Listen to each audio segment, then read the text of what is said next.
جیسے مال صدقہ ہے، ایسا ہر آدمی کا نیک عمل اس کی زندگی کا صدقہ ہے. اس کا جتنا یہ اخفا کر سکتا ہے، ہاں پوشیدہ کر سکتا ہے، یہ اس کے اظہار سے بہتر ہے. اظہار تو ضرورت کے لیے کرنا پڑتا ہے، جیسے فرض نماز جماعت سے پڑھی جائے گی، فرض ہے کہ اظہار کر کے پڑھو تاکہ اور لوگ بھی پڑھیں.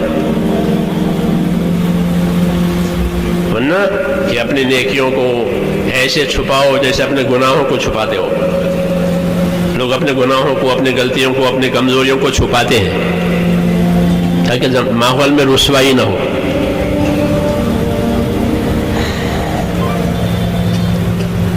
تو یہ کام صرف شوق پورا کرنے کا نہیں ہے، یہ تو ذمہ داری پورا کرنے کا کام ہے.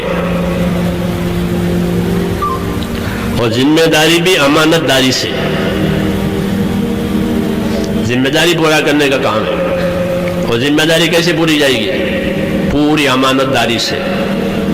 جب ذمہ داریوں کو امانت داری سے پورا کیا جائے گا تو یہ اللہ سے قریب ہو جائیں گے. ان کی خدمت، ان کی اطاعت، ان کی قربانی وزندار ہو جائے گی.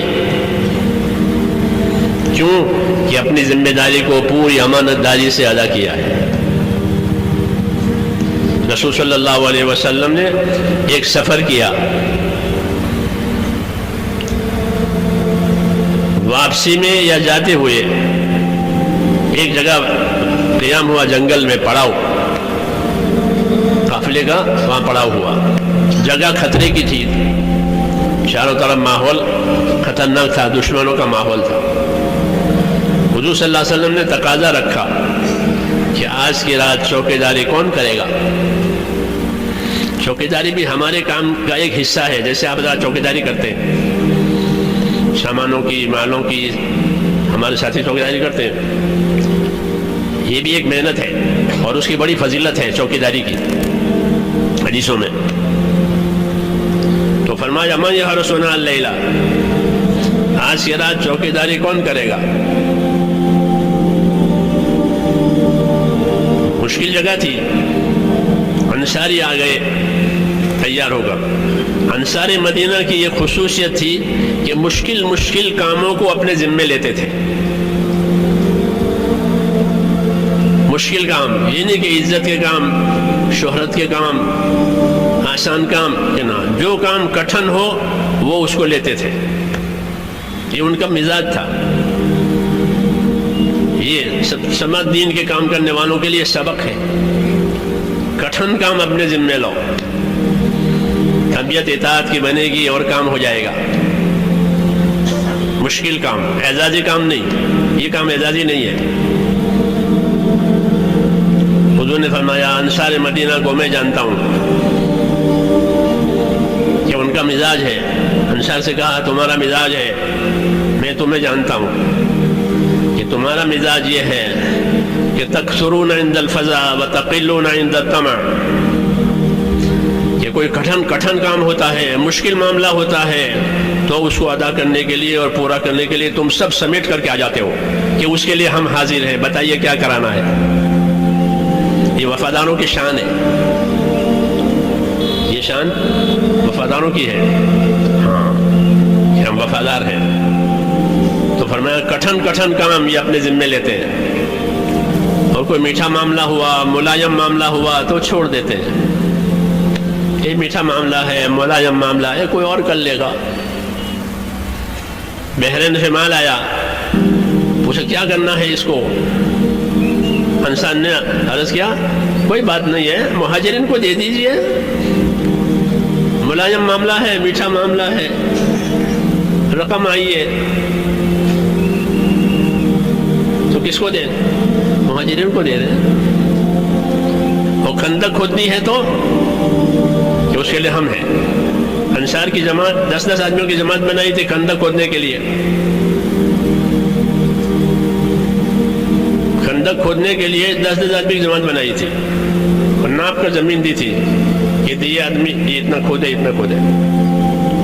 جو انصار کی جماعت کھودتی تھی، جو اپنے حصے کی جماعت وہ پورا کر چکی اور کھود لیا، تو اب کہ چلو کون سی جماعت ہے جن کا کام بھی پورا نہیں ہوا ہے، ان کی مدد کریں گے، ان کا ہاتھ بٹائیں گے. یہ نہیں کہ ہماری زمانے تو ہم نے کام کر لیا. یہ کٹھن کام اپنے ذمے لیتے تھے. یہ سبق دیا ہے دین کی نصرت کرنے والوں کو کہ اعزازی کاموں میں آگے رہیں اور مشکل کاموں میں پیچھے ہو جائیں کہ اس سے دین کو ترقی نہیں ہوگی اور ان کی تربیت بھی نہیں ہوگی. دونوں باتیں نہیں ہوگی کہ ان کی ترقی بھی نہیں ہوگی اور تربیت بھی نہیں ہوگی. کیوں کہ سہولت سے کرتے ہیں, سہولت دیکھتے ہیں, سہولتیں کریں, کہ ایسا نہیں, عزیمت سے کریں, پھر اللہ کی مدد آئے گی. تو وہ میرا قصہ کہ حضور نے فرمایا آج کے رات چوکی داری کون کرے گا؟ تو انصاری آ گئے کہ میں کروں گا چوکی داری. فرمایا اچھی بات ہے, تم سوار ہو کر آؤ میرے پاس. پھر گھوڑے اس پر سوار ہو کر پھر حاضر ہوئے. پھر وہ آپ نے بتایا یہ جگہ ہے کہ یہاں چوکی داری کرنی ضروری ہے, یا نگرانی کرنی ضروری ہے. جب جگہ بتا دی کہ جگہ سے ہوشیار رہنا, جاؤ, ہدایت دے دی. چلے گئے. رات گزر گئی. صبح کی نماز کا وقت آیا تو جناب رسول اللہ صلی اللہ علیہ وسلم لوگوں کو نماز پڑھانے کے لیے تشریف لائے. آپ نے لوگوں سے پوچھا تمہارے سوار کا کیا حال ہے, کوئی خبر ہے؟ لوگوں نے کہا ہمارے پاس تو ابھی ہمارے سوار کی کوئی خبر آئی نہیں ہے, بس وہ رات کو گئے ہیں. پھر آپ نے نماز پڑھائی. نماز سے فارغ ہونے کے بعد فرمایا کہ تمہارا سوار آنے ہی والا ہے. اتنے میں وہ جھاڑیوں میں سے آتا ہوا نظر آیا, جنگل میں سے, اور آ کر کے سامنے کھڑا ہو گیا سلام کر کے.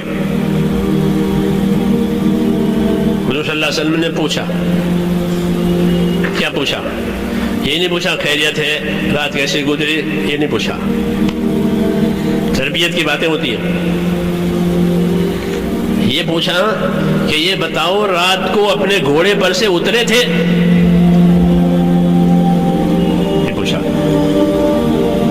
حل نزل تھا, رات گھوڑے پر سے اترے تھے؟ عرض کیا بالکل نہیں اترا, ساری رات چکر دیتا رہا.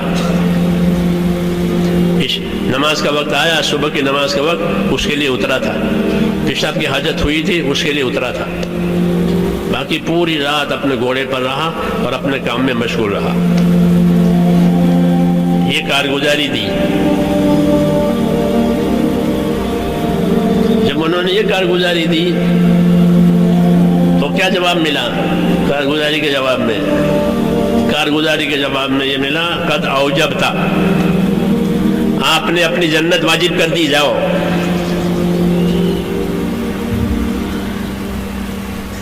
یہ مثال میں نے اس لیے عرض کی ہے کہ اپنے کام کو, ذمہ داری کو امانت داری سے کرنا. یہ پوری امانت داری سے کام کیا ہے. کہ رات بھر اپنے گھوڑے سے نہیں اترے.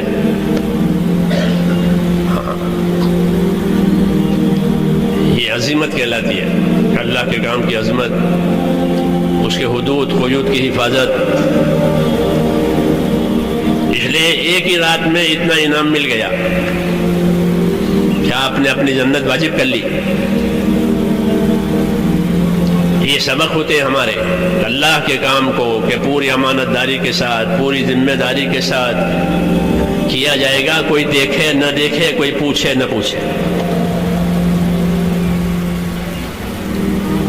کہ اللہ تعالیٰ بندوں کے اعمال کو خود دیکھنے والے ہیں.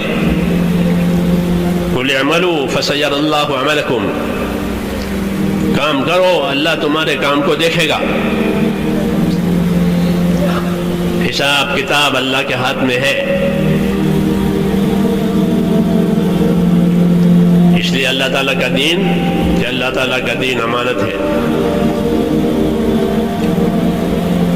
ایمان دیا ہے تاکہ اس امانت کو ایمانداری سے ادا کریں. اس لیے اللہ نے ہم کو ایمان کی دولت دی ہے کہ ایمان ہی ایسی چیز ہے جو امانت داری سے کام کرواوے. ایمان ہی ایسی چیز ہے جو اللہ سے ڈرا کے کام کرواوے. ایمان ہی ایسی چیز ہے کہ کسی کے بھلے برے کہنے کی پرواہ نہ کرے, کہ کوئی کچھ بھی کہے, یہ کوئی بات نہیں.